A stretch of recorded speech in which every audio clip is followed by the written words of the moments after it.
A guilty plea today from a man who drove while drunk and slammed into another car, killing 3 members of a family from Kenosha. As Lauren Linder reports, the plea came after the judge denied his no contest plea as part of a plea deal.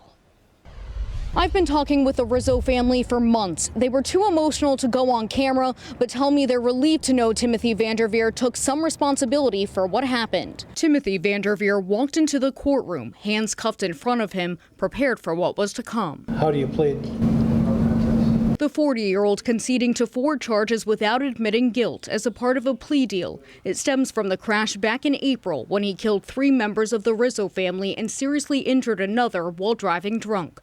The decision based on the advice of his attorney, Matt Last, who says he has information to believe civil litigation will be filed against Vandervere in this incident. It wasn't for Mr. Vandervere to hide from responsibility or anything like that. It was more to give him the option to protect himself moving forward. Judge Bruce Schroeder said that wasn't an acceptable reason for a no contest plea given what was alleged, and quickly turned it down. I'll decline the no contest. He can plead guilty or not guilty. How do you plead? With that, there's a little closure for the Rizzo siblings who lost their parents Vincent and Mary and their uncle Mike. Their other uncle Jerry seriously injured.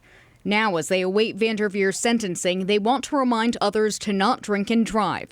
This is what they had to say when I recently sat down with them. Several lives, several families, in fact, the whole community is affected by something like this. That's just so nonsense for it to happen. We're just saying, have some personal responsibility. There's so many other ways to not put your life and other people's lives at risk these days. So it didn't have to happen. Vandervere will be sentenced on November 22nd. It's important to note, though, there is no mandatory minimum for this crime in Wisconsin. He could face a maximum of 132 years in prison. Reporting in Kenosha, Lauren Linder, today's TMJ4.